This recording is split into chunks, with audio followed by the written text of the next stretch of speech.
It's that time, guys. We're doing another impromptu live stream. And this one is because I've gotten my hands on a few VETO tool bags and I want to switch up. So currently I'm using the Milwaukee Packout bag, which was awesome. I really like this bag when I was in a hospital. Now that I'm off and on the road, this bag is a different story. It's been beautiful. It sits up. All my tools are easily accessible. I love this bag, but at the same time, it spills. It spills when it's in my car. So because of that reason, even though it's very stable, you can see like I'm really pulling on it too. It's pretty stable. I love the Milwaukee Packout. This is the 10-inch right here. I believe that's a 10-inch. I love that one. But I'm going to tell you right now that this bag does not work well when traveling in cars. First off, people like to play around with my tools. I'm serious. No innuendo there. People like to reach in. If they can see a tool, they'll reach in and they will pull it out and they'll dink around with it and they will put it back someplace else, not where they found it. It's a real problem. I'll be on a customer's site and somebody will be like, "Oh, hey, what's this?" And they'll start monkeying around with it. "Oh, hey, look at that. It's pretty cool. It does some cool stuff." And then they'll put it over there like that, or they'll just throw it on top of the bag like that. Do you know how annoying that is? I'm a craftsman. This is my craft. I have all my tools exactly where I want them in my tool bag, and when people play around with it, it drives me absolutely crazy. I let people borrow my tools and stuff with the condition to put them back. And what do you think the percentage is of people that honestly put my tools back? It's not very high. So, after I've been going from worksite to worksite, this one here, it's been good.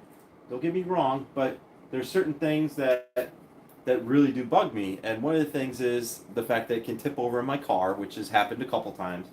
The fact that people play around with stuff and they never put stuff back, that gets me. But it also can be a little bit cumbersome. It really can. In a hospital, when this was just my grab bag on top of my Milwaukee Packout system, it worked beautiful because that's what it was designed for. It was in a contained environment. I detach it, I run do a work order, or if the work order gets serious, I leave it strapped right to the top of my Packout and I go. Now, Milwaukee does make a backpack tool bag that's Packout compatible, and I'm really interested in it. I really am. But the Milwaukee Packout backpack, it has some reviews where people are saying that maybe some of the pockets and the linings are a little too thin, and I don't really know how I feel about that. It is a cost thing because VETO bags, they can be very expensive. Is nothing to get a VETO backpack that costs like $300 to $400. True. Milwaukee stuff is rather inexpensive. Like this bag here is probably 40 or 50 bucks versus, some of these that can be over 100, or they are over 100. It's not they can be, they are. So, but anyway, I first acquired this Tech MC, and this one's brand new. I got it at a distributor yesterday, and as soon as I got home with this one, this is the one that I was looking for. This is the bag that I wanted. So this is the MC. This is the Tech MCT, and T is for tall. So this is a used bag, and this one here is brand new. You can see I still got the tags on it. Well, this is the one I really wanted, and this is the one that I got.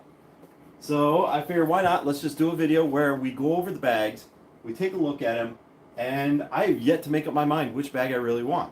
So you can see they're contained bags. There's no open tools. Well, there's a couple tool spouts on the outside, but other than that, there's no open tools that can tip over and whatnot. If I tip over a couple screwdrivers, who cares? But when you tip over like 30 or 40 tools into your car because you have to slam on your brakes and all of a sudden everything goes flying, well, that's a whole different thing.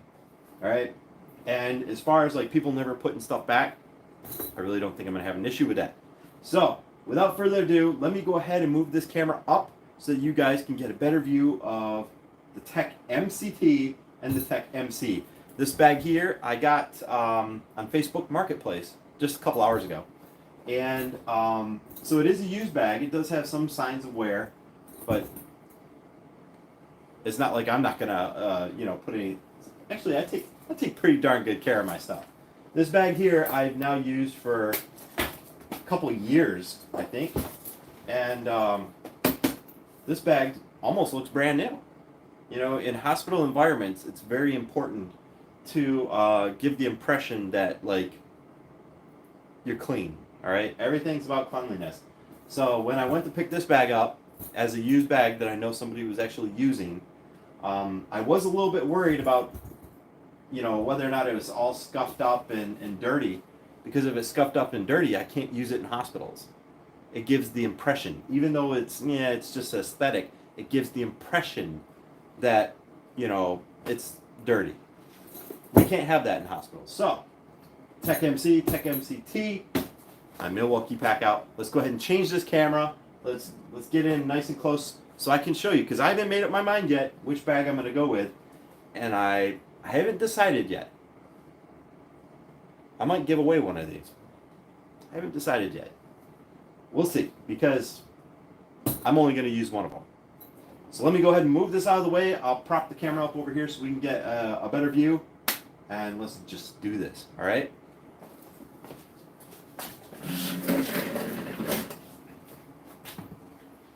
And you guys, there's something else I want to show you. You guys, for the last couple of years, I've had the CNC machine here behind me, and it's taken up a bit of my workshop. Well, this is probably going to be one of the last videos you ever see with the CNC machine, because this Saturday, it's getting sold. So I will have a big empty space where this giant piece of aluminum is. This CNC I built from scratch. I designed it, built it from scratch. Works beautifully. But there is somebody that does prototypes, and he's going to be picking it up this Saturday. So this is going to be probably the last video you guys see that in the background. All right, let's turn you guys around. All right, how about that? Pretty good? Pretty good. All right. Sorry about the moving around camera, guys, but it is what it is. All right. You can use one of those bags. You know something? I might actually, I'm really thinking about giving one away. Whichever one I decide not to use, I'm really thinking about doing it. So first, let's go ahead and move my Milwaukee bag off to the side, because I've done videos on what's in that, and trust me, in a moment we are going to go through some of the stuff that's in there. Some of the stuff that's in there isn't necessary, and some of it is absolutely essential. So first off, let's cover the little brother, the Tech MC. So you can see the profile of this bag.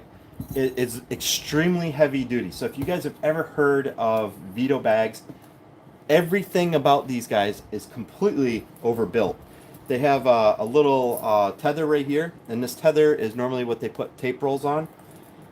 But I have seen some other cool stuff that people do, like they will thread this bad boy through here, like so, and then they'll clip this onto one of those Milwaukee bit sets. So the Milwaukee bit set will just kind of be external to the bag, just dingle hoppering.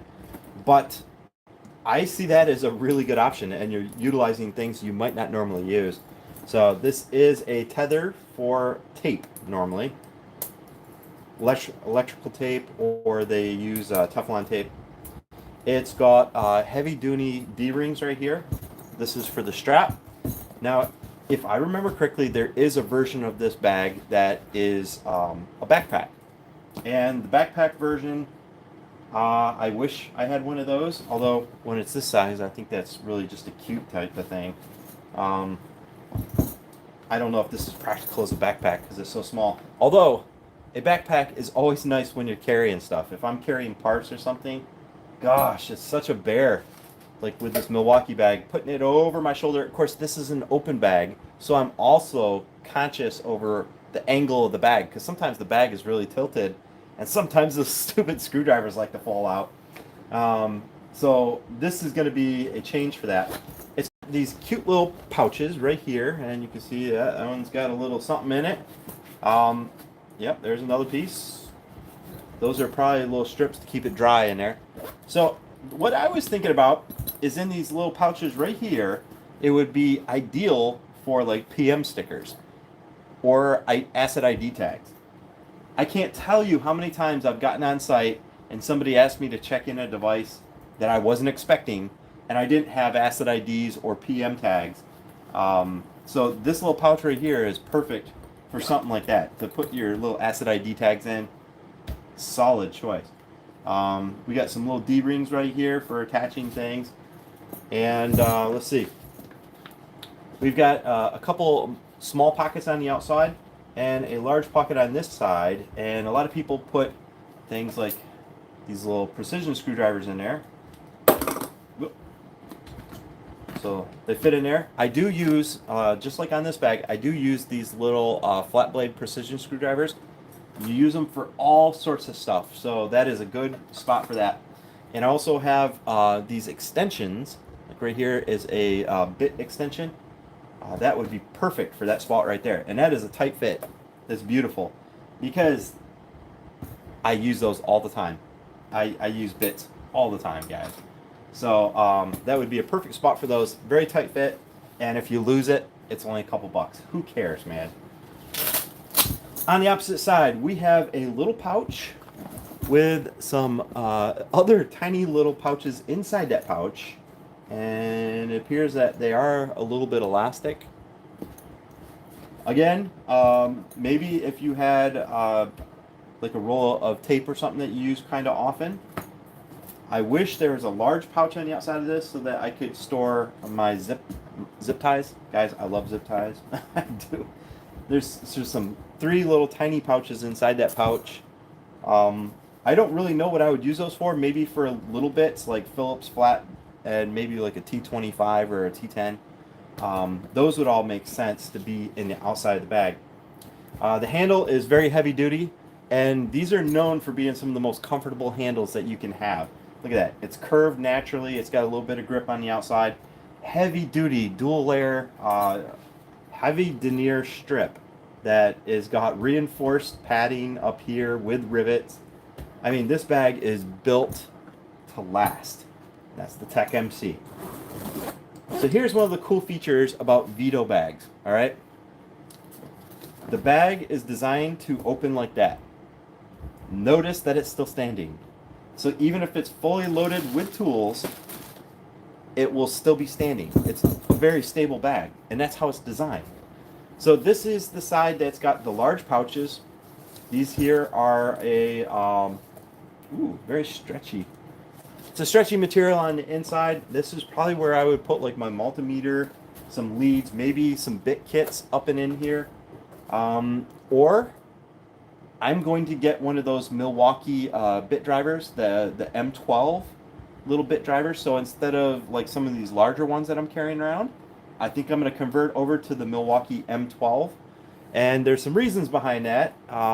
We'll go over that in just a moment when I go through my bag. But I am thinking I'm going to have a Milwaukee in one side, the little bit driver, and then the other side, my multimeter, and maybe a bit kit. We should be good. And then back here, you have some space for some larger tools.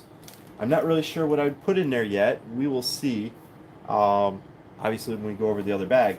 But that's that side. There's what, 1, 2, 3, 4, 5, 6, 7. And then there's little micro pouches in the front.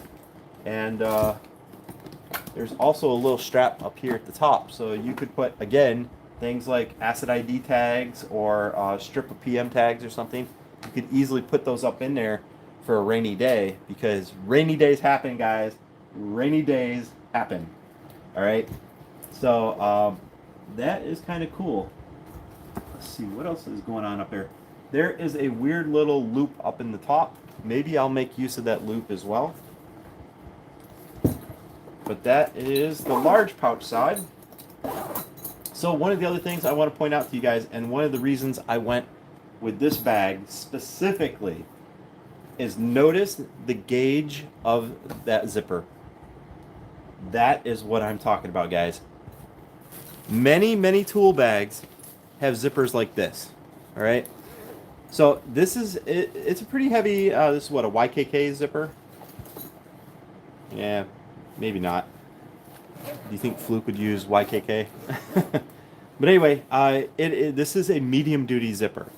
So the zipper that you'd find on like the fly of your pants, excuse me, that is the type of zipper that would be light duty. These are kind of like a medium duty zipper. This is the heavy duty zipper. This is the best zipper that you can get. And you know, when, like on your luggage, if you had this large gauge zipper on your luggage, that would be the luggage to buy. Because how many times have you seen where you're trying to zip up your luggage or something and it pops open further past the zipper, so now you have to force it past it, which damages this guy a little bit. It's just an absolute nightmare. And this says 10 RC. Interesting. There are locking tabs on this zipper, so if you wanted to, you could put a mini lock on there, and maybe you'd be a little bit safer. I don't know why you'd do that, but I guess it's possible. All right, let's go through the business side. This is the side that's going to hold most of your tools. Now look how this has got the crease pretty much designed in the front face. How awesome is that? You will see many other tool bags, when you open it up, it loses its form. It's no longer rigid, and it just kind of flops over, especially when you have tools inside it. Many bags will put tools in the lip. Those bags are guaranteed to fall over. Guaranteed, man. Let's see. Hold on. I'm missing the comments. Those bags have become very popular over the last few years, and yes, HVAC uses these very heavily.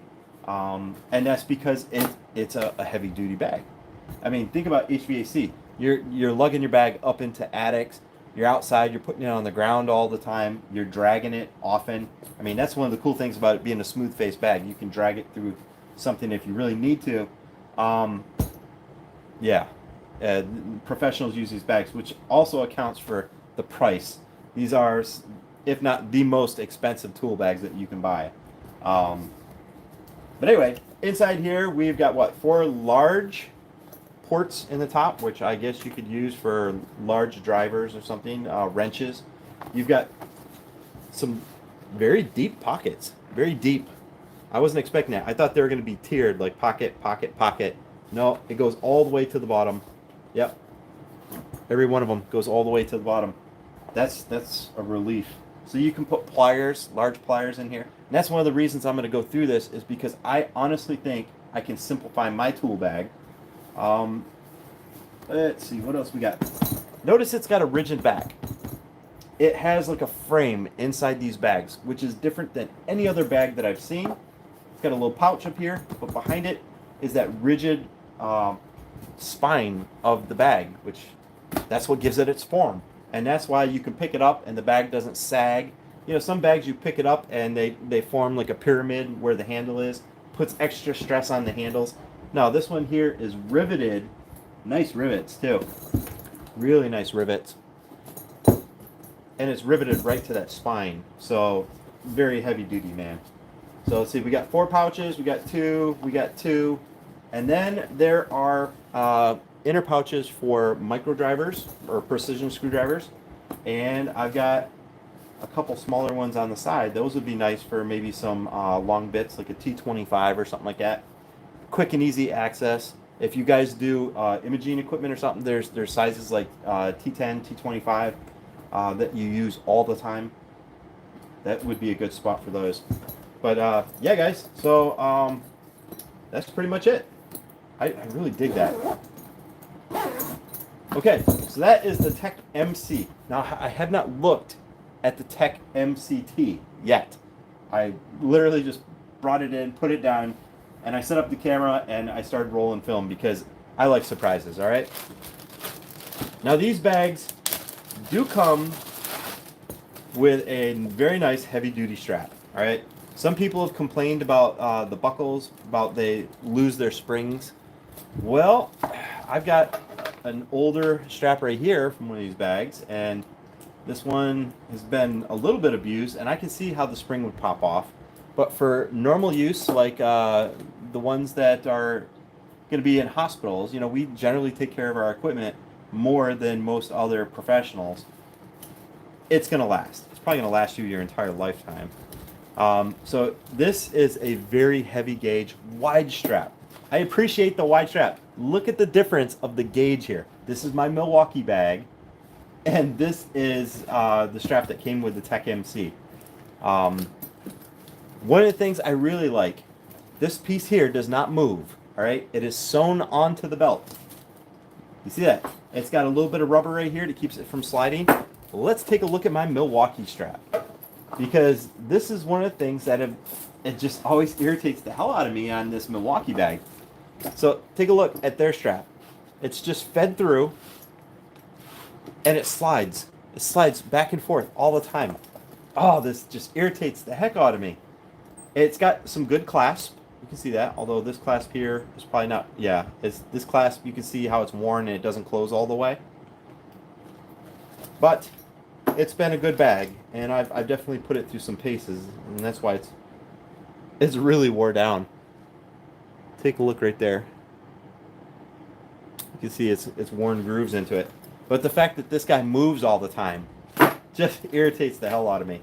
So these bags come with a nice heavy-duty strap where the pad does not move, and it is adjustable on each side. So instead of adjusting it at one side and thus having to move the pad back and forth, you adjust it from both sides. It adds a little bit, you know, to the manufacturing, but that allows you to keep the stationary strap. I really appreciate that. So that is the strap that comes with the Tech MC. And all you guys that are just now kind of tuning in, I'm thinking this out right now, guys. I'm thinking one of these bags is going to be given away. I'm actually pretty certain about it. So one of the bags is going to be given away because I obviously don't need two bags.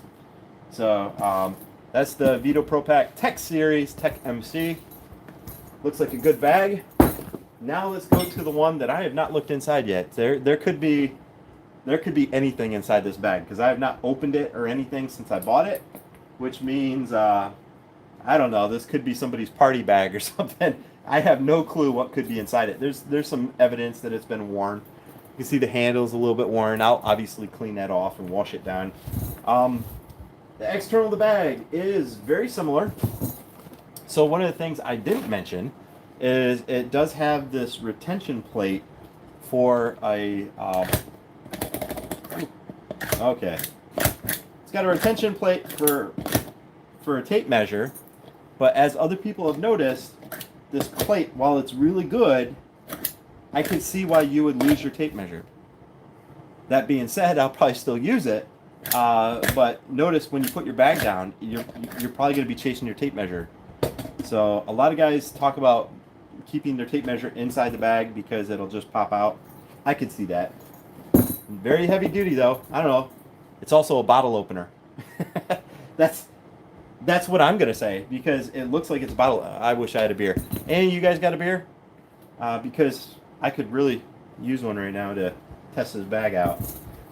At the very least, it's an end of the day bag. Okay. We got the same pockets. You can see this one here's got a wee bit of wear and tear on the rings, but the overall condition of the bag, there's some minor scuffs on the bottom and everything. Don't really care about that. Some minor scuffs on this and on this. Who cares? Same. Got two pouches, one pouch, two pouches over here. Let's see. What do we got? What do we got? Oh, hey, bonus tools, guys. Bonus. I've got a almost worn DeWalt Phillips that came with the bag. Yay me. And let's see, nothing in that one. Okay, so in this bag, notice that there's only one pouch, and in this bag here, that one's kind of deep, and this one, yeah, so this one goes down to here, this one goes down to here. There's two pouches, so maybe acid IDs and PM tags, something like that. That would be excellent to keep in these two pouches. These are those medium duty zippers that I was just referencing. And the outside is a heavy duty zipper. Alright, I should have checked the zippers and everything when I went to buy it, but it was in the middle of a parking lot, so I didn't really give it too much thought. This side, we have a pouch. And there's nothing in the pouch, but there's the 3 little slots for something like this bit. You know, they would fit in there like so. Let's see, we have a top pouch. Nothing in there. Goes down here. It's pretty good. Don't really know what I would put in those. Maybe I'll figure that one out. But that's the outside of the bag. This one here is probably 1/3 the price of a brand new bag. That's what I acquired this one for. So one of them was $129. This one here I got for like $80. And normally this bag is like $200. So I got it for 80 bucks in the middle of a parking lot. It's a win. I'll take it. Same heavy duty handle. I do have the strap for this bag. It's over here. I separate it because it's just flopping around. Gets in the way. You guys know how that goes. Alright, so the inside of this bag does look a little bit worn, but who cares, because that's going to happen anyway. I'll probably clean it up with some sterile wipes. The stretchy pouches all look pretty good, man. Same thing. We got the 4 in the back, 2 large pouches, 1 in the front. Yep. No surprises in there. No surprises. Oh. 1 tiny little flat blade gooey screw. Lovely. Did I check up there? I did check up there. All right. So same thing on the inside. Let's go ahead and open this one so we can compare, because this is the tall bag, and I'm really trying to figure out what is the difference. Well, you guys see it. I thought that there would be maybe another row in there for tools, but it is almost literally just a tall bag. So it's all stretched, maybe 2 inches, something like that.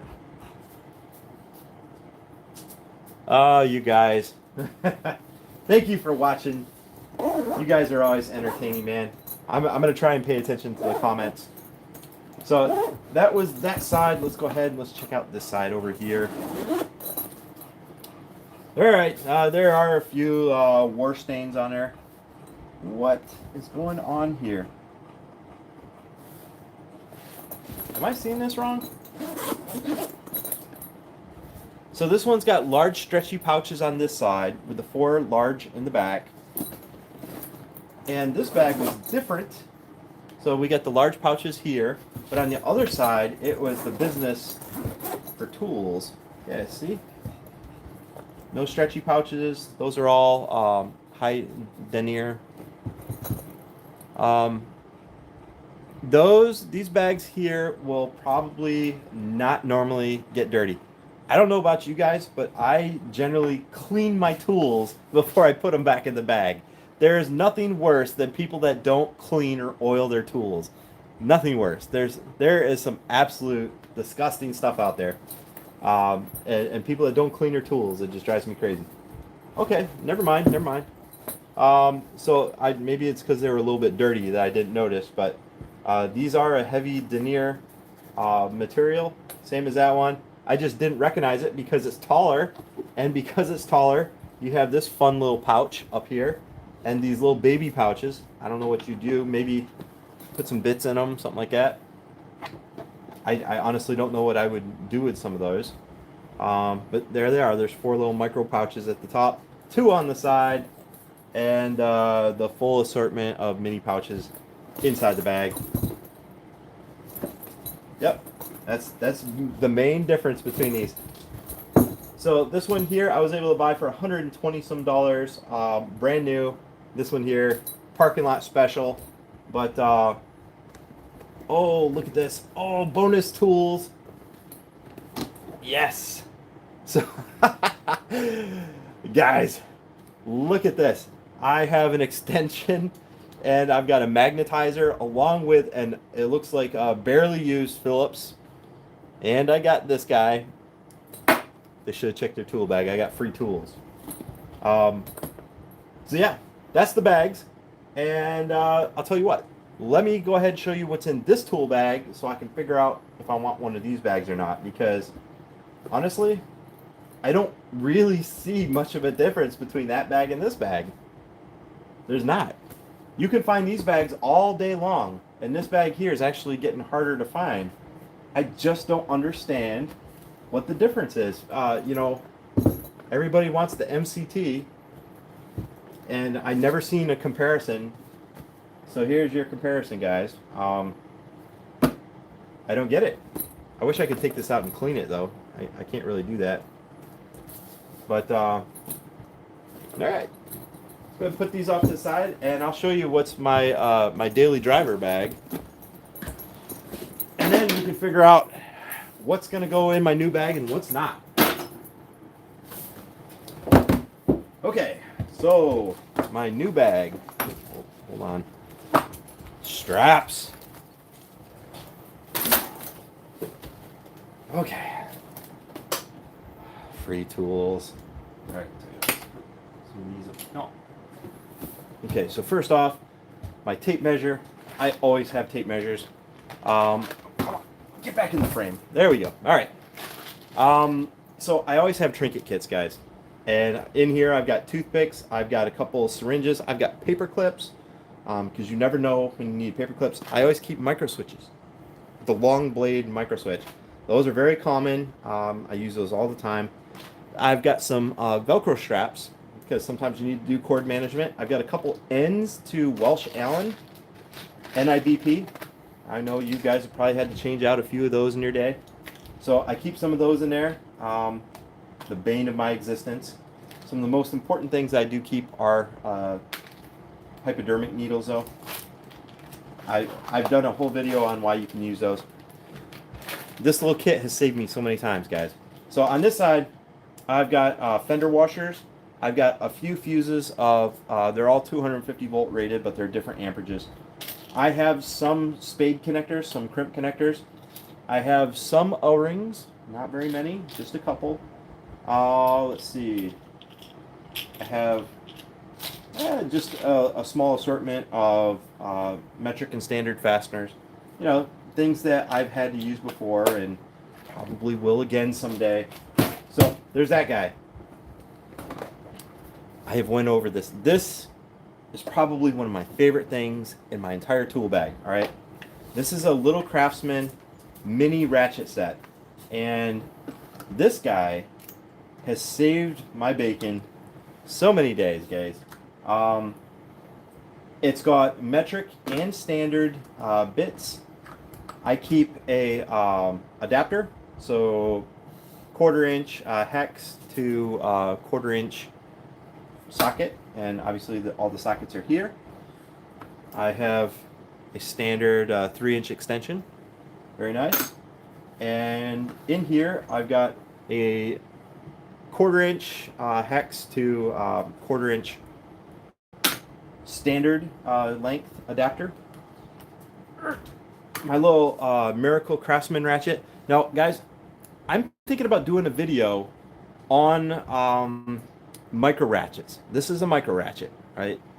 And micro ratchets have bits. They can take bits because the bit fits in there, and it allows you to put this in a much more compact area than anything else. This guy is paramount that it goes to my new tool bag. Although I put this guy through the ringer many times, and this ring on the front pops out sometimes, and when it pops out, this guy kind of disassembles itself, so I have to put it back together. Kind of a pain, but guys, it is what it is. It still has saved my bacon many times, and it's got up to 14 millimeter and what, 1/2 inch, 13 millimeter, yeah, 1/2 inch. So that's the standard size of sockets that are on it. I've got, like I said, metric and standard hex. I've got some Torx in there, an assortment of Torx, number 3, 2, and 1 Phillips, and 3, 2, and 1 flat blade. That gets me pretty much anywhere I need to go. And this guy is definitely going into the new tool bag someplace. Maybe I'll upgrade this to a new kit. Haven't decided yet, guys. This Craftsman, I put it through the ringer several times. That poor bastard. it's fallen apart several times. My Lennox screwdriver. So this guy right here has saved me a few times. If a fastener is all the way in the back of a chassis, so instead of like going around cables and unplugging stuff, I can actually separate the cables and put this guy all the way in from the front of the case or through a peephole, because sometimes manufacturers have peepholes, and it's low profile. Low profile means it can get in through some really tight openings and get me in there. And it's adjustable. It's got a little locking ring right here. So that's made by Lennox. Love this guy. Oh, let's see. Let's go on the perimeter of the bag. I've got a magnetic tool. Highly sought after. Multiples of these double-sided. You know, they hand them out at trade shows and stuff. Either I hand these out, people take them, or I just break them. You know, if you put too much torque on them, it rounds out this plastic collet that holds it. It is what it is, guys. You know, tools are consumable, so don't feel bad if you wear something out. I've got two different types of extensions. So there's this type right here that I showed earlier. This is a really nice one. It's made by Nyko, and it's impact rated, and it's got a magnet in the end. Very, very sturdy. I love this guy. But I also have a locking version. This one's non-magnetic. It's got a locking collar. Only difference is this one here is it's a larger diameter, so sometimes it's a pain getting into some areas, which is why I also have this one. It's all about keeping that profile as skinny as possible. But these two guys here, I have had situations where you link one onto the next and maybe something like this, you know. I have been there. So check the length on that bad boy. I can get 24 inches out on that. It's all about versatility because you never know what you're going to run into. So bit sets. I told you about the flat blade precision screwdrivers. I keep two different sizes, one large, one small. These, just like these ones here, they're multi-purpose. They're a chisel, they are a pry tool, they are a flat blade screwdriver. Multi-purpose, guys. I did a video showing you guys about changing out the battery on some of the LifePak 20s and 20Es. This is the little piece of plastic that I garnered to help me do that, and it's always been in my tool bag. It weighs next to nothing, and you never know when you need a thin piece of plastic. Sometimes it's to poke and prod at something. You know, if you think that something might be loose in a circuit board and you don't want to touch it with your bare hands, obviously, use like a piece of plastic and touch it and see if it's intermittent. This is a good probe just as much as it is a battery changing tool. Let's see, nothing in those pouches. Obviously, some places are back to wearing masks. A tub of Molly grease. Now, guys, I keep grease in my tool bag, which means if I get one of these tool bags, I'm going to have to change how I do this. This is in just a screw tub. This is a Cardinal Health sample jar. This has been very faithful to me. The only reason it's a little shiny is because I was stupid one day and I cracked the edge of it. And grease, it just can be a pain and it leaches into things. So what I do is I put a little piece of paper towel in there and I set it on that. Anything that does leach out or get around the outside gets absorbed by this, good to go. Pretty simple. This grease has saved me so many times. Surgical tables, anything with linear actuators, hydraulic cylinders, even, you know, bearings that are on wheels. You know, you repack the bearings or something. I've done all the above. A little tub of grease is such a lifesaver, guys. Loctite. I preach about Loctite, guys. You know I love Loctite. And I keep a whole bottle of 243. This bottle here is, I don't know, a year and a half old. And it's probably down to here. I use a lot of Loctite, guys. Let's see, what else do I have? Oh, yeah. Here's some cool stuff. This is some of the stuff that I'm going to put in some of those pouches. All right, so I do have a couple tubes of shrink tube. Never know when you can use it. I keep a little bit of shrink tube in there, and I keep a couple jumpers. See these guys? These guys have so many possibilities. Not only can these allow you to safely hook up your multimeter, and that way there, you can do other things like energize the circuit safely, but these guys can also act as a fuse. So let's say I have a burnt fuse on a circuit board. I can connect one of these to one side of the fuse, one of these to the other side, and then you can connect these ends to a whole nother fuse, like those little blade fuses that you see for cars. It's okay, it's perfectly fine. Connect this bad boy up to them and energize the circuit, and that way there you're not connecting and disconnecting fuses from the PCB, because that also means that you can destroy the PCB. So it allows you to safely do a lot of things. I keep jumpers, red and black. You can see I've got two different types. So I've got one that's a gator clip, and I've got one that's got this precision type of clip. Yep.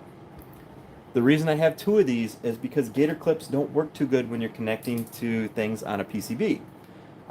If you're connecting to the side of a resistor or something, that's what this one's for. You connect it to your negative lead on your multimeter, and then probe around with your positive lead, or vice versa.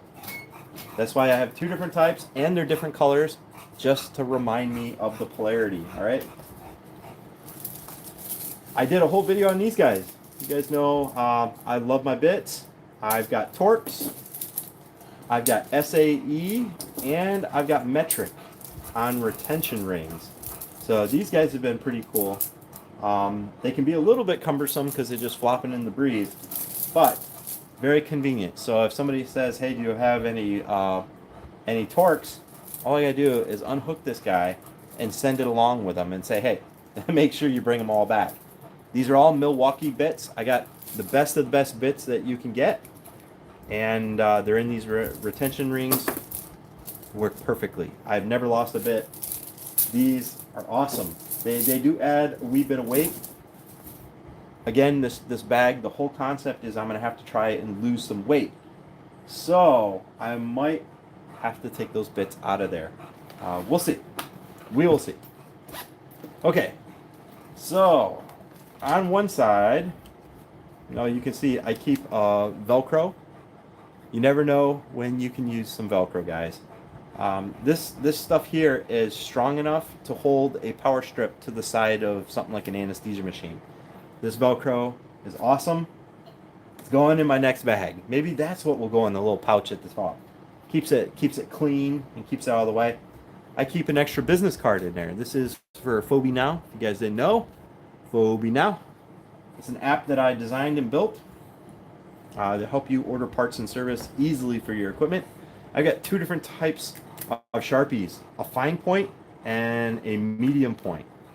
These ones I just did a video a couple days ago. I showed you guys about doing dot code on connectors and stuff when you're taking them apart. These are for marking things. If you're marking a PCB, if it's questionable, how many times have you guys taken one PCB out, taken your new PCB, somebody interrupts you or something, now you're like, oh, which one was the bad one? As soon as a board comes out, I either mark it in a particular area. I usually write like a B for bad, or I'll draw a question mark on the board if it's still questionable. And that way there, I always know which board is which. Keep some Sharpies in your bag, guys.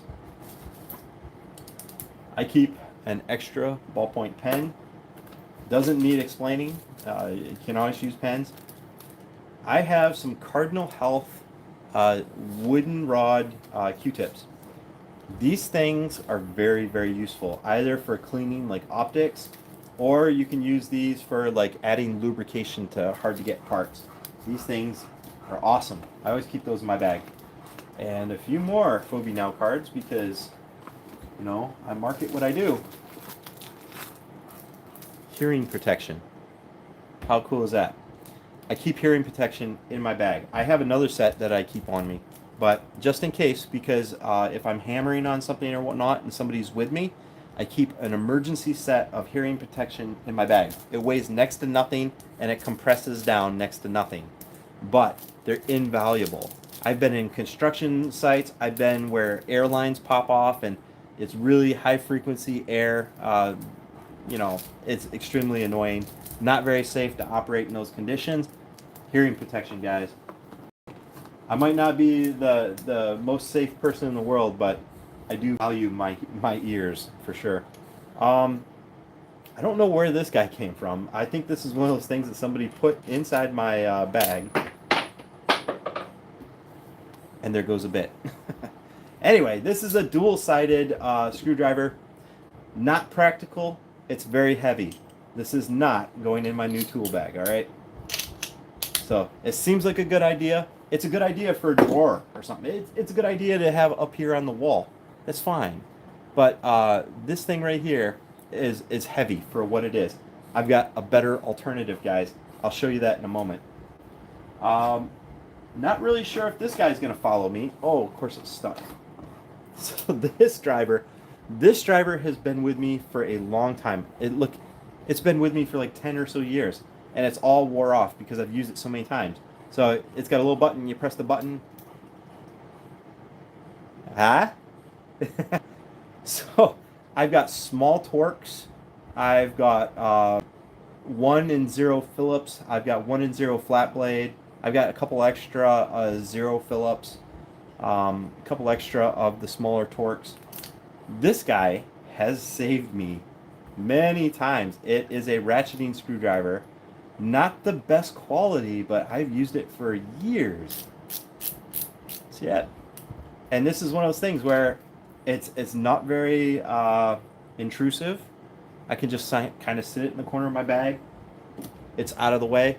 And when I need a precision driver, if you're ever working on like a PLC or like digital circuitry, maybe even some of those hold down lugs on electronics, let's say industrial electronics, which I've had to deal with, sometimes you need those precision flat blade screwdrivers. That one's a good thing to have. You guys know what this is. Glue stick. I keep glue sticks on me. You never know when you might need one of these. It's an insulator. It helps stabilize things that are loosey-goose floating around. It helps stabilize things like components on circuit boards. It's non-conductive, and it does have kind of a higher temperature for melting. So it's not going to melt during normal use. But glue sticks, they do have a purpose, and that has made the difference between me going home or me having to stay and fix something. This guy has had better days. You can see already. Again, it's a heavy screwdriver. You're going to see a trend here. The whole purpose of me getting a new tool bag is because I want to trim down. I want to trim down. I'm getting older, guys. I need a lighter tool bag. This one here has just got a number 1 Phillips, a PH1, and a number 1 flat blade. It's a very heavy device for only having 2 bits. It was a good screwdriver. I really dig it, but now that flat blade is damaged, now it's got a limited use. Now it's only good to me as a kind of wore down number 1 Phillips, all right? So, that one is off. It's not going back. Tell you what, you guys know what these are. They hand them out at trade shows. If you want one, contact BC Group Store. They will send you one. I promise you they will. Tell them Justin said you'd send us one of these sticker scrapers. These things have been awesome. I keep one. I actually keep a couple of them in my bag because sometimes I'm out doing PMs and somebody's with me, and I tend to how should I put it? I delegate. I as a management style, I delegate. So I'll tell somebody I want you to go over there and I want you to do this, and I just let them go, you know. But I'll give them the tool that they need and set them free. So that's why I keep 2 of these on me. Oh, listen, what else we got? An extra ballpoint pen, of course. A number 0 Phillips to a number 0 flat blade. And this one here, this poor guy, Texo made it. This one has been around for a long time, and it's still trucking, even though it can't even really retain its bit. It's still with me to this day. I don't think I'm going to take it with me anymore. Again, sentimental value. I got to start trimming up and getting rid of some of this stuff. All right. You guys are probably pretty familiar with this. Level 1 silicone lubricant. Yes, you can use it on O-rings on things like the level 1. You've seen I had some of those O-rings in my kit. Silicone lubricant is non-flammable, so you can use silicone lubricant often with things that have oxygen. I have another brand for that, not this one, but silicone is food grade. It's safe to use in many things. This guy has saved me so many times, and it's in a cool little container. Take a look. I dig it. So whenever I see these level 1 silicone lubricants laying around, I snag them. It has a place in my tool bag. There's a place for petroleum lubricants and there's a place for silicone lubricants. It's nice to have both. So this is my little micro torch.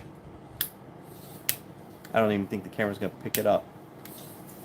So the micro torch can be used for many, many things. I've had people tell me, why do you have a torch in your tool bag? And all I can say to that is not all technicians are the same, for one. And for two, who's to say that you're the same type of technician as me? We might work on different equipment. Maybe I'm more versatile, whereas you might call the tech support and cry because you've got a fastener that's stuck. And me, I'm going to heat it up with a torch and zip that bad boy out. There's a reason for torches, guys. Used in conjunction with the glue stick. You can use it to help you strip in wires on maybe some of the heavy gauge. You can use this for so many things. Micro torch. And this guy here, I did a whole video on micro torches. This was the winner of that little competition, and it's been in my tool bag ever since. And I have used it several times. Oh. This guy has saved me many times. This is a Southland. This is the MPXS-32. Do you know what it is? Well, I don't know if you guys know this, but I also pick locks. So I can't tell you how many times these guys have saved me. From medical lasers to locked storage rooms, lock cabinets, wall hanging TVs, all sorts of things have cylinder locks. These guys get me in, and I have not had to call security. Sometimes security doesn't have the key, and I tell them, is it okay if I pick this lock real quick? And they'll always tell me okay. They'll stand there and they'll watch me, but I'll get in there. I will get in there. Promise.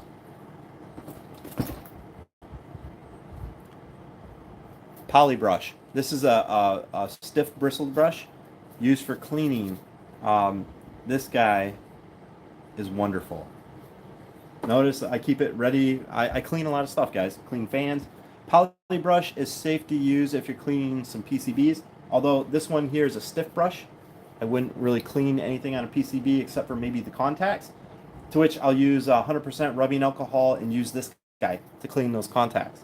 I won't use a brass brush because it could rip off the contacts and it could also create shorts. So the poly brush is safe to use on PCBs and some connectors. All right, guys. Here is something that's now gone. All right, let's try that again. So this right here is going to be one of my new favorite lines of tools. Milwaukee has multi-drivers, and mind you, how much space it takes up compared to, I mean, they have this length and they have a 6 or 8 inch long. So you see that? It weighs pretty close to the same thing, believe it or not, even with all the bits. And the only disagreement I have is that some of the bits are kind of a pain to come out, which is a good thing for us though, because when we're in the field, we don't want those bits all popping out. There's no fancy levers to break or anything. It's got really good magnetic retention. Look at that. That is not coming out. So I normally keep it loaded up with a number 2 Phillips, to which I don't know where it is. Look at it. Somebody just got some new Phillips. Let's go ahead and use one of these. I'm going to put my number 1 back. There we go. Okay, so stubby screwdrivers. Stubby screwdrivers are absolutely awesome. Along with the other bits that I have, this is a force multiplier. I mean, not only could you give a screwdriver like this to another person, so now 2 people are taking out fasteners on a machine, but it's got all the different bits. It's got Torx. It's got number 1 and number 2 Phillips. It's got what is it? Square. Number 1, number 2 flat blade. It's got T10, T20, T25 Torx. Little Milwaukee multi-driver bits, and it's ratcheting. Yep, very compact. I dig that. So I keep the stubby because I have options for longer screwdrivers. It's all about having options and flexibility. Sometimes you need a stubby. A guy like this is very cumbersome in a lot of situations. Let's see, what else do I got? Oh yeah, number 1 Phillips. This guy is awesome for PCBs. I keep this one. It doesn't have multifunction, although I should put some shrink tube on it and insulate it. That would probably be a little bit nicer, because this guy gets into some really tight cavities. So notice the shank is really thin. This guy gets me into areas that are really tight. A lot of cases for a lot of equipment have tiny holes, and they do that on purpose, guys. But with this driver, I can get in there. That's why I keep it, is because that tool has saved me before. I dig it. You guys ever see one of these? It's one of my favorite tools ever, and I'm glad I got a new tool bag because now it's not buried in the bottom of my tool bag. This is a Panduit. This is a GTS zip tie gun. My favorite tool. It costs like $200 or $300. I'm not even kidding, because they use these in aerospace. But it tightens, it tensions it, and then it snaps it off. Nice and clean. I'm all about clean zip ties, guys. If you're using angle cutters and you're leaving the little jagged end at the end, you're a jerk. I've got all these cuts on my hand for a reason, all right? It's because of stuff that other people did, not me. If you're going to do zip ties, especially outside of a machine, this is the way to go. If you're doing audio and video carts or something, this Panduit GTS, you can find these on eBay quite often for reasonably cheap. One of the things I didn't know is that certain surgical cases come with this in the kit, like as a consumable. So some of the nurses, if you guys work surgical, go and like take a photo of one of these and take it to one of your coordinators, like pediatric coordinator for surgery or neuro coordinator, and ask them if any of these come in any of the sterile kits, because they do. And what they often do is they throw this out at the end of the case. Sometimes some of the nurses, like back when I was in South Carolina, the nurses had a drawer of these things, a drawer. And I asked them for it, and they said, yeah, we'll get you one. And they never, ever gave me one. I brought it up multiple times. And why would they hoard it? You guys, they didn't even use zip ties. They probably didn't even know how to use the stupid thing. But they hoarded it. I don't get people sometimes. I really don't. Shit, I give away stuff all the time. But they hoarded it. I hate that. You can adjust your tension. And one of the coolest things is a quick tension.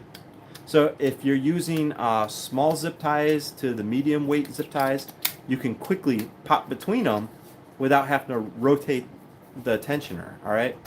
That's a cool feature. I really dig that. So that is the Panduit GTS. You can find this all the time on Craigslist or eBay, all right? Most people cut zip ties using the wrong way. It's true. It's true. Most people do not use the right tool for the job, and that is why I keep a set of these in my tool bag, all right? These are flush cutters. They're not angle cutters. These are called flush cutters because they are ground so that they cut flush. And this isn't just for that zip ties. You can use them for zip ties. They're extremely strong. I use those things for even cutting off leads, cutting wires off. You know, sometimes I'll solder one wire to one point, one to another point, and then you cut off the excess. Well, you want to cut off the excess as close as possible to prevent shorts. That's what flush cutters are for. That one's going in the stash because it's going in my new bag. Here's something I had to learn the hard way about, guys. See this rolled up strap? This thing has so many uses. I could be here all day long with why you should keep a rolled up strap in your tool bag. I use it often for Steris 3085 tables, you know, because you got to get to the micro switches and stuff. wrap it up and around the table and raise the table up. It raises the base. This strap, you can put it under something and two people can lift up on something. It supports the load, so it helps you carry things. You can dangle things like your tool bag from the ceiling or whatnot if you're working. I can go on and on and on about why I keep a strap. Notice how I keep it all wound up nice and neat. That little strap is super nice, guys. Oh man, of course this guy's buried at the bottom. I did a video on these Milwaukee knives, and this particular one, you can see that I've got the safety blade or the hook blade on there. This has been fantastic. It's really good if you're opening boxes. It's got extra blades inside it. Let's see, let's open this bad boy up. Yep, right there. So you can see I have angled blades and regular blades as spares. They just kind of fit up in here. Oh, I got like 5 or 6 blades up in there, don't I? I'd be very careful. Very sharp. Very sharp. Okay. And the cool thing about this knife is you hit a button, whoop, snaps closed. See how there's no tension on it, so you can just snap it up, snap it closed. That's the Milwaukee. And if you had a normal blade end, you could cut wires, strip wires and stuff with that. Versatile knife. It's awesome. All right, guys, I'm going to go a little bit faster through this bag because I have a feeling that this is already really long. So here I have an awl or a punch. This guy is really nice if I need to get up in a case and split something open a little bit. This guy has been really awesome for ball bearings. So sometimes like ball bearings are all froze up and you got to get up and in there. Sometimes something like this works. So that guy goes with me. A mini hammer. I took this out for a while and then I paid the price. The mini hammer has a permanent place. This is just what, an 8-ounce hammer, I think. It has a permanent place in my tool bag because you never know when you need a hammer. I sometimes even use these hammers. Let's say I put the brakes down on a surgical table and it lifts itself up, and then I will shove the hammer underneath because it's a block of steel. It can hold a lot of weight.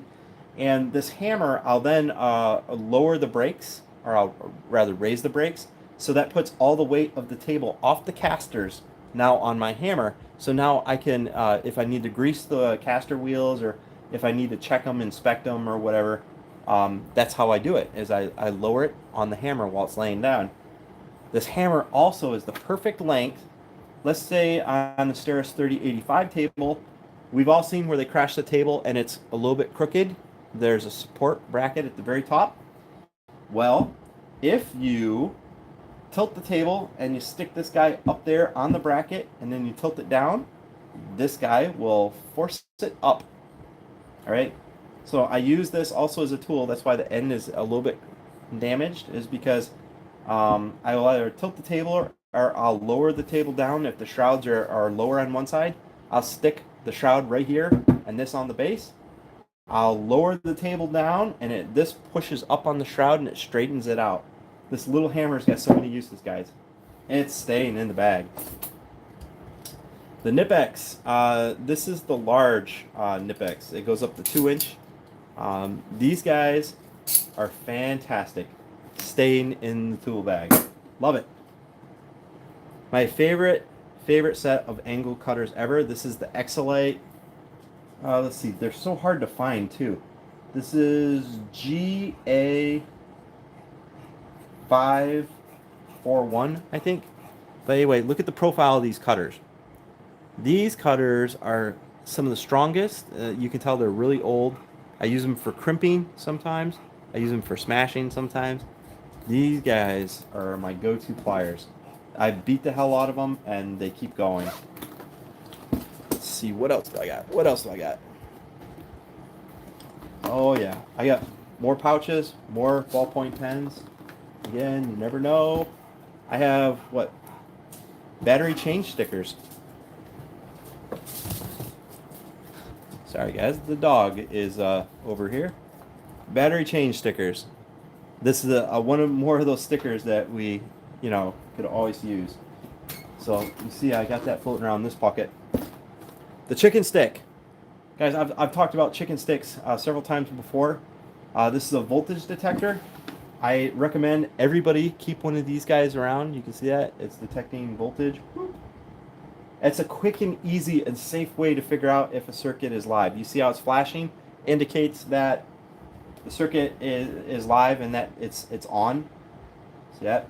So as long as it's flashing, it's safe to go ahead and probe around. These sticks are awesome.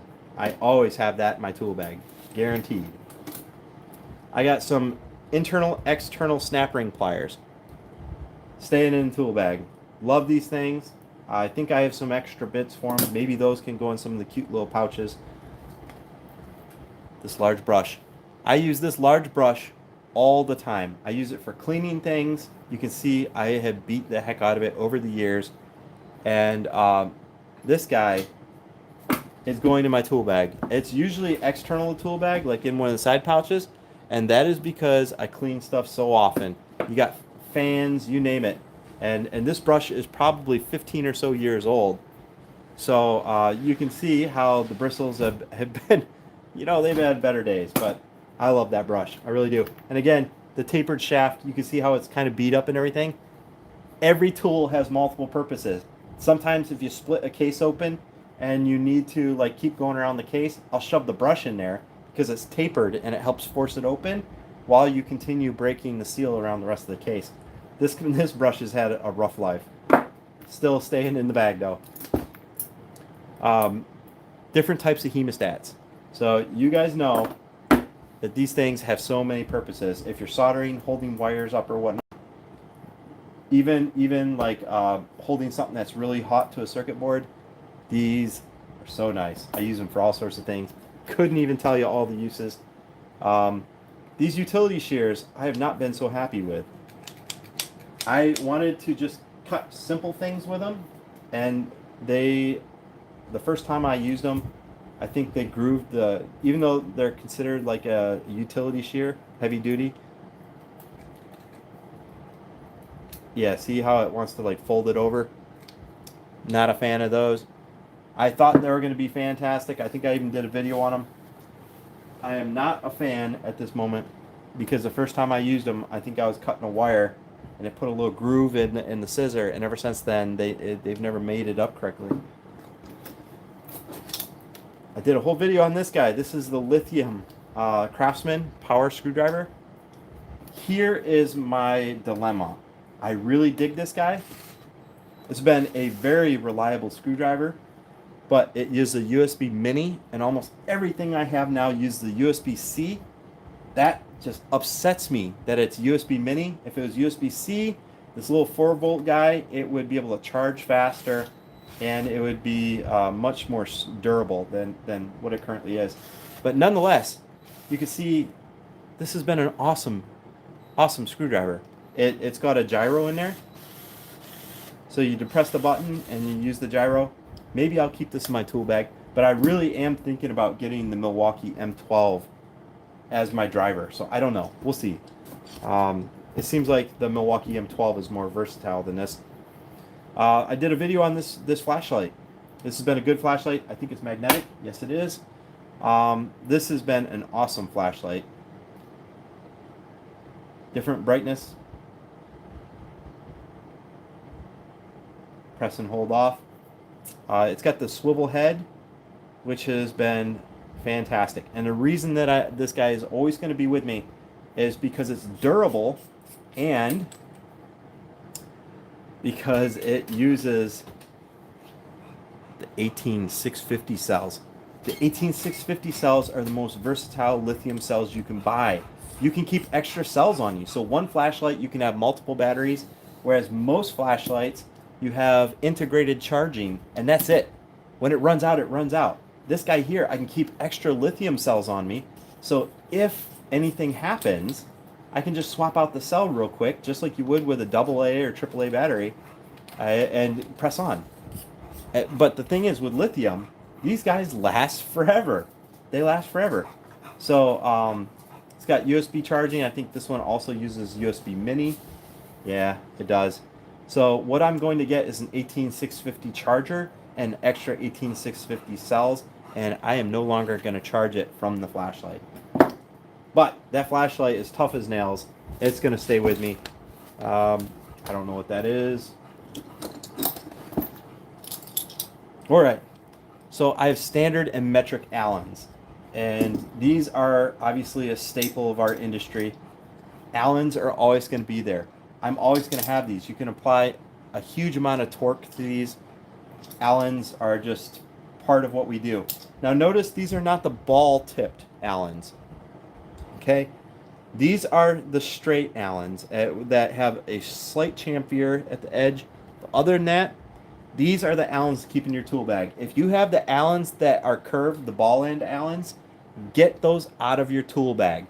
Those are the type of drivers that mess up more fasteners on medical equipment than anything else. These ones here, you can make sure that it's positive all the way to the bottom of the fastener, and then you can apply torque. The ball ends naturally want to cam out as you apply more torque, especially if you're applying torque at an angle. If you need to apply torque at an angle, you have the L shape of the wrench. That's what it's there for. And if the hole is a little bit dirtied up, you don't use these at all. You use Torx, which I used to have a set of Torx in here too, but somebody borrowed them. Torx are really cool to also keep in your bag because the star shape, if you have debris in the hole and you pound it in the hole, you can usually get a pretty good bite on the fastener. But I have metric and standard. These ones are going in the new tool bag for sure. I have a little precision oiler. This guy is just a synthetic lubricant. I can't tell you how many times I've used this. I've had to refill it several times. I usually refill it with like handpiece oil, a really fine light oil. My Phobie flashlights. I always keep multiple flashlights on me, just like some drivers. You never know when you're working with more than one person. Look at these Phobie flashlights. They're super portable. They're extremely bright. And I think it takes, what, one AAA battery? Something like that? Yeah. So one AAA battery. It's waterproof. What a cool flashlight this is. I've had these flashlights for years before I even worked at Phobie. And I absolutely love these. You see us at a trade show? Come up to us at a trade show. We'll have these flashlights. Those are a win. Solid win, guys. It's portable. I love it. You guys know what this is? The little flexible grabber. This guy has saved me many times as well. Multiple uses for this guy. You never know when you got to grab something or hold something while you're soldering or whatever. Like I said, every one of my tools has multiple purposes. I could easily grab a set of wires and hold it there while I'm soldering. Easily. I've had to fetch fasteners out of the bottom of surgical tables, all sorts of stuff with this. A lot of fasteners that we use are non-ferrous or low-ferrous fasteners. And because of that, they're not magnetic. So you got to use something like that. So I do have a magnetic find it tool, but at the same time I got one of those. Wire strippers, another staple of our industry. Now these are cool wire strippers because not only do they strip, they got little grip jaws up here, which are very important, multi-purpose tool, guys. It's also needle nose pliers. But it also has wire strippers here for solid core, and it's got a screw snap off. So you can custom length your fasteners, which I wish I had one here to show you guys. You thread a fastener in, and then you squeeze it, and it shears off the fastener to a custom length. So if your screws are too long, you just screw it into the correct thread pitch, grip it, snaps off the fastener, and you're back in business. You can thread it in the hole. It's also got a crimper. The crimper is a nice integrated tool. These are not spring-loaded. I did that on purpose. Some of the spring-loaded ones, the spring boogers off. It gets caught on other tools. Very annoying. Simple, lightweight. See that? They're not super thick because, again, weight is a factor. These are cool tools. These are made by, what, GB? And the model is GESP-70. So these are easily my favorite strippers. And one of the other cool things I didn't bring up, see how it's got these curved jaws right here? So the curved jaws, let's say I'm stripping a cord, a power cord, What I do is I run the cord down here in that curved jaw, and I don't necessarily really grip down, but what I do is I roll the cord in that joint, and it just naturally cuts in. You don't want to cut too deep, right? Because then you'll get to the insulators inside. So I just roll it here. I create an indent on the outside of the cable. It's got the jaws. You can pull it off. These are good tools. Definitely going in my next tool bag. So this is normally, again, for weight purposes, it's probably 1/4 the weight of this chameleon. It's 12 foot. That is plenty. Just make sure it's got a good scale on it. So you can see I've got what, eighths, and I've got 30 seconds, I think. Well, anyway, it's got 2 different scales on it. It's a good tool. That's the Stanley 12. Again, it's lightweight, so it's going with me to the next tool bag. I've got vice grips, and here's where my tool bag might change a little bit. So here, let me place some of the stuff in the back. So vice grips are heavy. They're dense. So I choose to have vice grips that are multi-purpose. So I have these ones, which are needle nose vice grips, which are usually more versatile. All right. So they do have the chomper bit. They got the curved bit right here, and at the same time they're needle nose. I think these are more versatile than the standard curved jaws. These are heavy. They're durable. These ones probably are 20 years old, but I don't know if those are going with me anymore because, again, weight. Weight is a factor. So let's place those bad boys over here. The small slip joint Milwaukee pliers. I love these pliers. They got really sharp jaws. I dig that. The slide action's really good. Not too much slop in the jaws. These pliers I've done so much with. It's also, notice the tool end right here. The reason that they're curved like that is because this is for cleaning up the inside of something if you're cleaning it out. So let's say you want to put like a chamfer or to debride the inside of a joint after you cut it. That's what this metal right here is for, is so that you can shove it in there, widen it, and then also, see how it's got these sharp edges up here?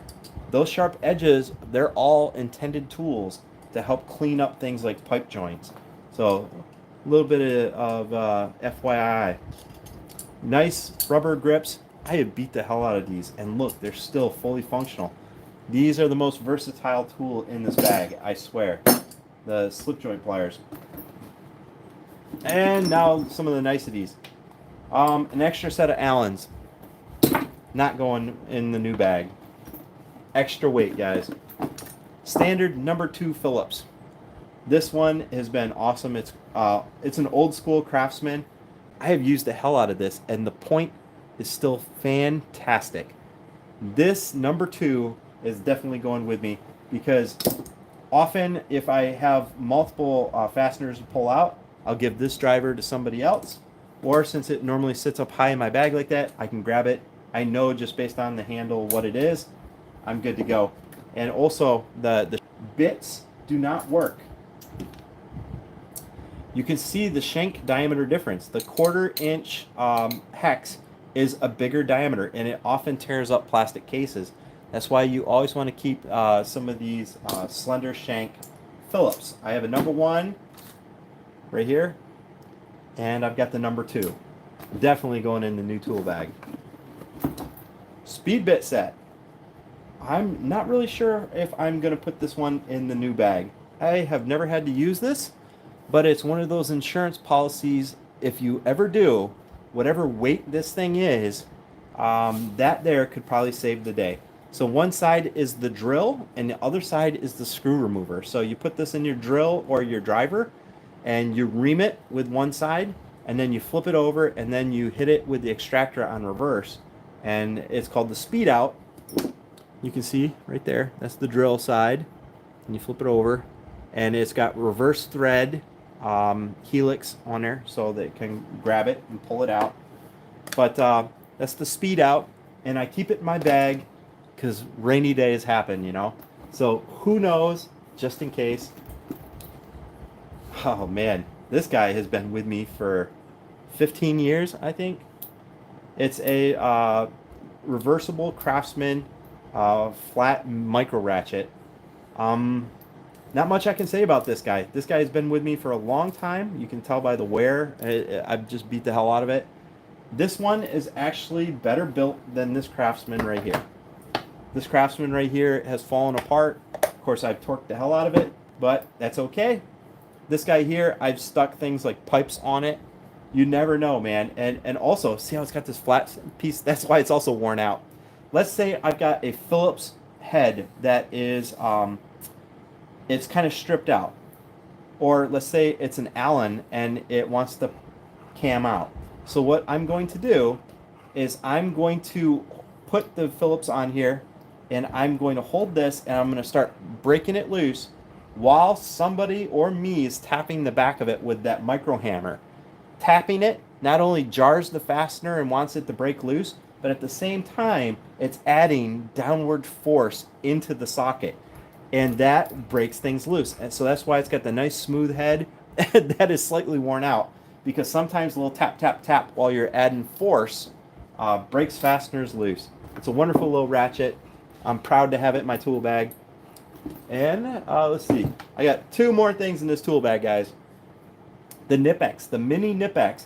This goes to a 1-inch size. Actually, it looks like it's bigger than an inch. But anyway, so these Nipex are basically an entire wrench set. So I did a whole video on it. Check it out. These are not standard slip joint pliers for many, many reasons. You can see how standard slip joints act. They have their purpose.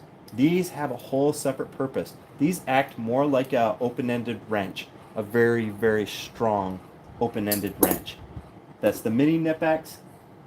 I don't know if I'll keep the large Nipex on my tool bag. It's very heavy. Maybe I will. We'll see. But these smaller adjustable pliers, definitely a keep. If you're doing little fittings or something, that's where these really pay off, because you got to have two wrenches when you're doing pipe fittings. Never just torque on one fitting. You always support the other one while you're breaking it loose, or else you'll twist off some of your pipe. Oh no, I got some extra. I got some hidden features in the bottom of this bag. This is my Milwaukee flashlight. I think I did a video on this guy. Again, another flashlight. It's only on and off. None of this flashy flash garbage that many flashlights have. Just on, off. That's it. That's all I wanted. This I gave out for Christmas a few years back. I gave it to all my team members. And it's such a wonderful flashlight. You can tell this one has had kind of a rough life, as many of my tools. But nonetheless, if I'm there with somebody else and I need some help, or if they want to help me examine something, I'll have multiple flashlights out. Mind you, I got like, what, 3 flashlights? Plus tools that have lights on them. Light is the most essential thing. If you have no light, you can't work. So sometimes I will have, let's say I've got metal girders. I'll have this one, since it's magnetic, on the metal girder. Meanwhile, I'll have somebody with this one at the other side. Never know. But that's why I do that. Yes. Some of my favorite tools. These little bad boys. So these are infinitely variable wire strippers. They have a screw that kind of takes it down to the smallest bit. And I have it set, you can barely see it right there. It's set for like 26 gauge or 28 gauge.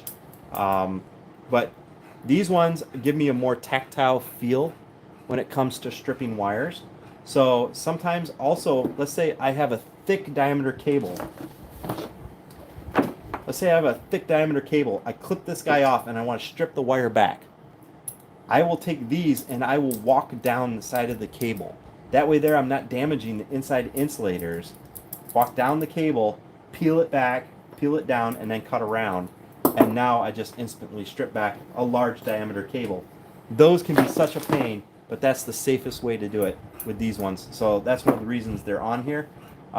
Again, they give me a more tactile feel when I'm stripping wires, and that's all about preserving as much conductor as possible.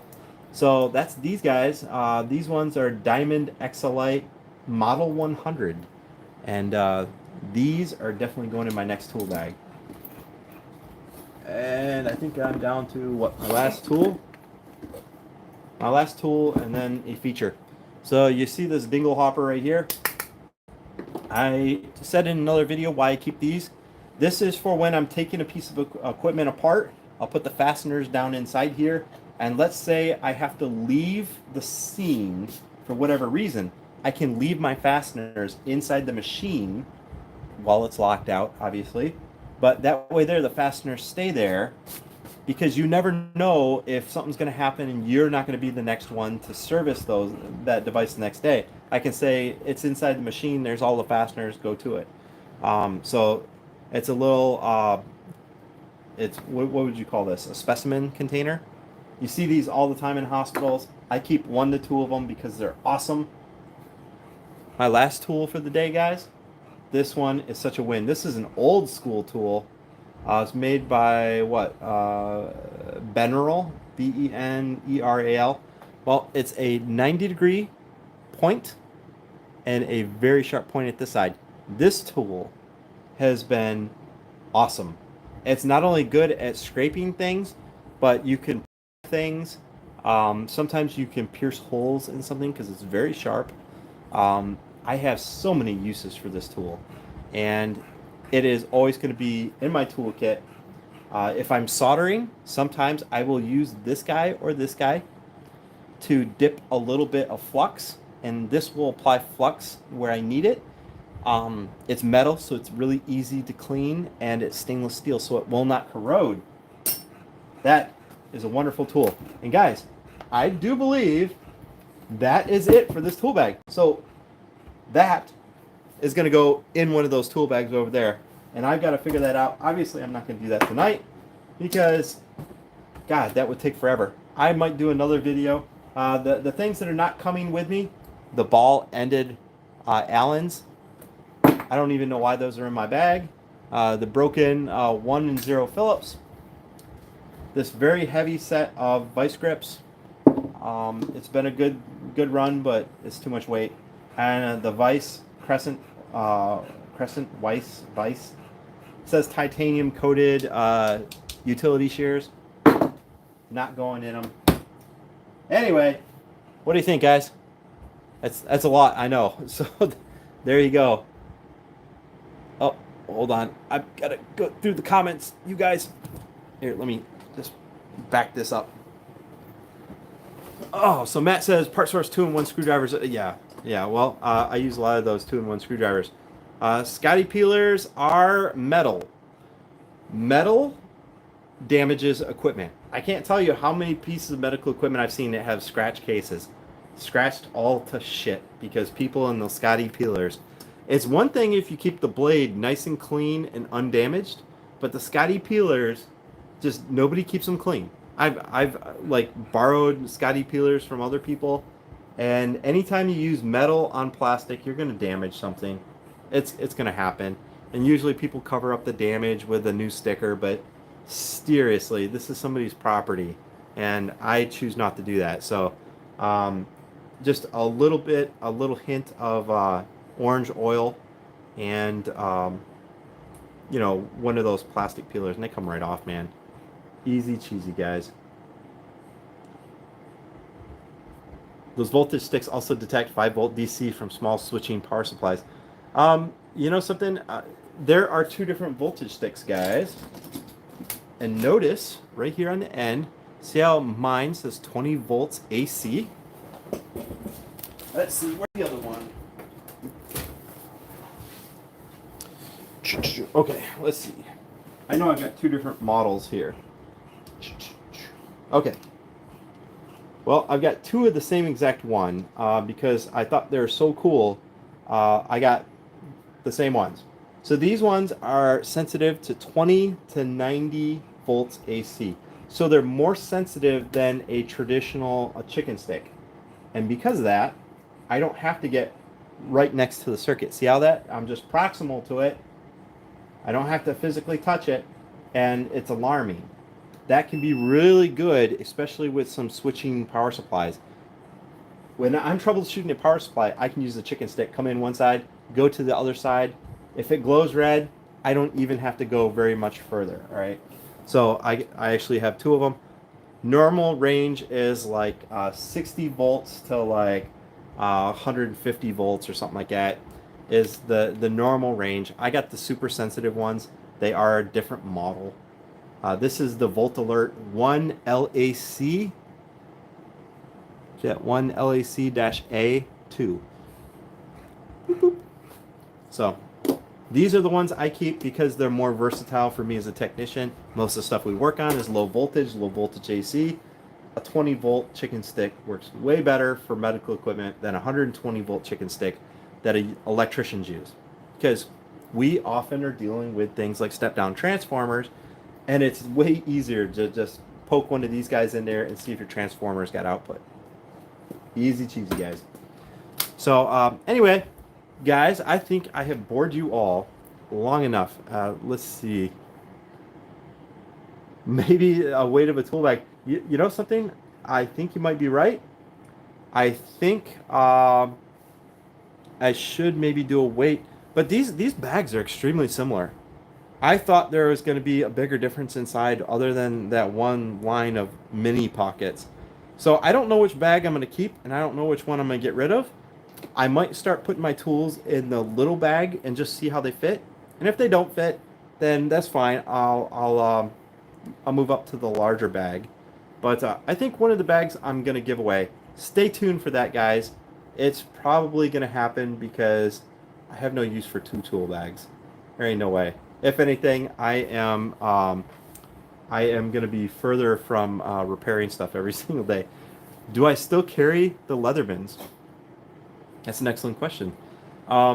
Most days I'm in an office. All right, it's the truth. Most days I'm running a company, and some days like today I get to get out and get my hands dirty, and I really dig those opportunities. Today I was in a cardiology clinic and I set up a cardiac stress test, the treadmill and the console and everything. I set that up on my way home today, so that was cool. I had a lot of fun with that. I was going to do a video showing you guys what a cardiac stress monitor is, but some other day. Some other day. I was a little bit tired. But as far as the Leathermans go, one of my last days working at Memorial Hermann Hospital here in Houston, I took off my Leatherman and I handed it to the Biomed 1 that was training with me, and I said, "This is for you." And I told her, "I think you're going to have more use of this than I will." And that's what I did with it. I do have Leatherman, yes. I still have several of them. And every once in a while, I slap it on and I'm going out. I get the Leatherman that has the bit kit along with the ratchet extension. That's the only one to get. I think I use the Leatherman Wave at that. And that's the one to get. It's the one that's got the interchangeable bits, the long bits. Definitely the one to get. So, yeah, every once in a while I still get to use it, but it's definitely better than taking a giant bag, which this one qualified as a giant bag. Those ones are not so giant, so I'm kind of looking forward to stepping down. You guys have already seen that I have the miniature multimeter. That smaller multimeter goes with me everywhere. It's the best thing. I have large multimeters like this Fluke 289, and not only do I take a chance at maybe getting that lost or stolen, but those big multimeters, that's heavy, you know. Why do that when the smaller version multimeter works absolutely fine, especially for most of the stuff we're doing. If you're going to be doing calibration, you're going to do a calibration on a calibrated multimeter. I'm not doing calibration with mine. I'm doing troubleshooting with it. So you're cool, Master Jedi, handling your Leatherman to a Padawan. So back when I was a Biomed 1, one of my supervisors, he actually bought me my first Leatherman, and he handed it off to me. And ever since then, it's now going on 19 plus years. Ever since then, when I train with a Biomed 1, I give them a Leatherman. It's kind of like a ceremonious passing of the torch. And I still do that to this day. If I train with a Biomed 1, I will give them my Leatherman. And in one way, it gives me always a new Leatherman. But the other side is that I know that Leatherman I'm also going to be giving away. And I take care of my Leatherman. I don't beat the hell out of them. I keep them lubricated. I keep them sharpened. And when the bit kits get worn out, which sometimes they do, I replace them. So I always have a reasonably good Leatherman on me. But I got one in my car. I got one on gun cases over here. Um, I've got many Leathermen. So is what it is. Let's see. Why are there absolutely no custom cases for Fluke multimeters? That's a good question, man. So I have a case for this guy. It's right here. So this is the case that comes with the Fluke. It's kind of flimsy. It's got this magnetic thing. That's a cool feature. These are useless pockets because there's no bottom, so whatever you put in there falls out. So stupid. But I wish this was a rigid case, or one of those blow formed or blow molded cases. This soft case, it might save a little bit of weight, but in the end, since it doesn't keep its form, you see how it's kind of collapsing and whatnot. And I take good care of my stuff, and it collapses and whatnot. It can get dirty really easily. I just wish this was one of those semi-rigid cases. Let's see if I have one to show you guys an example. I know I do. Let's see. There's so many cases.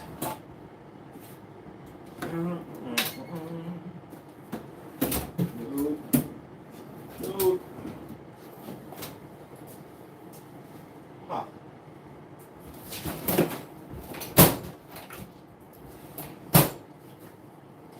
Geez, guys, did I get rid of all my stuff? Anyway, there's hard cases. You've all seen them. They got like the zipper on the perimeter. I wish this was a rigid type of case, because then the meter wouldn't get all beat to piss. And because I'm fighting the case when I put the meter in, because it always collapses on itself and stuff, it is not very industrial for this case. I mean, this case has been nice. It's held up through the years because I take care of it. I take everything and put everything back. Like, how many times have you guys seen thermocouple probes that are just all twisted up and beat the piss? You see that? This thermocouple probe, I still keep it nice and wound, so I'll uncoil it. See how I uncoil that? See how I keep my hand on it? I don't just grab it and pull it so it creates knots. And then look at this. When you're done with it, it's so easy to just put back into a loop, just like that. And that loop goes back in the case. How many times have I seen those thermocouple probes that are all knotted up and damaged and kinked? If I can't trust my test equipment, then why are you using it? So if you don't take care of your test equipment, then you can't trust it.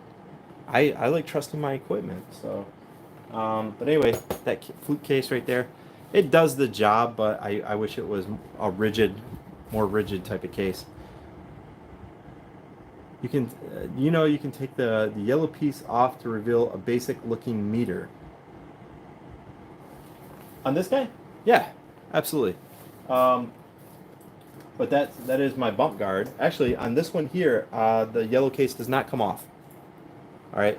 So on most of the other ones, yes. This one here, it's actually formed. You cannot take this yellow one off. It's actually part of the meter on the more expensive models. So on the cheaper ones, it's just a boot. But the 289 meter, like this one here, it is molded to the meter. You can't take it off. Part of the package, man. That's one of my favorite multimeters ever.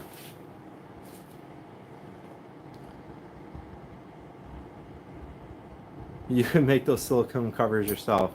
Search for DIY silicone smartphone case. Man, I'm not gonna do that. That's too much effort. Way too much effort, you guys. You crazy people. So I'm thinking this weekend, I'm gonna figure out which bag I want to keep, and I'll figure out what to do with the other bags. And mind you, I have things like this Milwaukee bag here, which is in beautiful condition, despite the fact that I've had it for several years. And I might give that one away as well. We'll see. I actually have a lot of stuff that I might be giving away here, guys. So if you didn't know, I sometimes pack up a lot of the equipment, a lot of the stuff that you see here on this channel, and I donate a lot of this stuff to the local Biomed schools, and I never know what I'm gonna get. My electrical safety meter. There's a lot of stuff that I've donated to the college because I think it's more important that many more people get exposed to some of the stuff than just one person in their garage for a YouTube channel. I think I have a greater effect on the community by donating a lot of this stuff. I've donated $3,000 air compressors, you name it, man. I've donated all sorts of stuff, and I just don't like donating things like multimeters and stuff like that to colleges because they can get multimeters. And I think a lot of the stuff that I get, I would rather just give out to you guys, make some of you guys' life happy. I have a laser level down here, the whole entire kit that I did a video of. I might be giving that guy away. Like I said, I've got a lot of stuff to give away. And maybe that's what we'll do. We'll just do a drawing. I'll take names and we'll do a drawing, and I'll just start giving stuff away. I'll probably pile everything up, and we'll just start giving stuff away, man. Including some of my tools that I'm no longer going to use. You know, I'll ask everybody to enter their names, and we'll just draw from the pile, and just go. We'll do it. Why not? But anyway, guys. This Saturday, my CNC machine is no longer going to be here, and I haven't decided what I'm going to do with this space. I would like to get back into fishing or something, maybe put a boat in here or a jet ski like I used to have, but I think I might just turn it into a gym and partial YouTube studio so I can make better quality content than what I currently do, because I'm realistic, guys. I know that, you know, I could do better. Although I'm sometimes stricken for time, but anyway, that's the plan. So stay tuned. Tomorrow I have a video that I might release. I haven't decided yet when I'm going to release it. And I've got some other ones that I'm going to be editing over the next 2 days. I've got lots of editing, guys. I've got months worth of footage, and I've got lots of editing. So I need to step back, take a moment, get some of this stuff done so I can get you guys some of these videos, because they've been pending for a while, and I got some really cool stuff to show you. Because the next phase of my career and the next phase of this channel is going to be insane. All right. So I am still fixing things. Don't get me wrong, but guys, I'm also going to be getting into right to repair. So I'm going to be doubling down on right to repair, and you're going to be hearing a lot more about it on this channel. I've got lots of highlights and lots of information to give you guys about things that I've learned, things I've seen, and what you can do to help. Okay, I need you guys to help. That's the problem, is I can do a lot of stuff, but if it's just one person and from one state in the union, it doesn't do a lot. But if you are a constituent, you can reach your own guys, and you have 10 times the effect of some guy from Texas. Okay, so just think about that. There's more to come on that. I'll share some info with you guys. But at this moment, I think I'm going to find a beer someplace and chill out. I've had a long day. I'm still in my work clothes, you can tell. But I just want to show you guys my tool bags. I'm going to choose a bag, and then this weekend, let's do like a giant giveaway or something, okay? Anyway, guys, thank you very much for watching. I hope that you enjoy these kind of videos. And if you do, please, please, please give me a thumbs up, because that is how YouTube knows to show my content to more and more people. It's an algorithm. Go figure. But anyway, thank you all for tuning in. And this is a long-ass video, but it's entertaining nonetheless.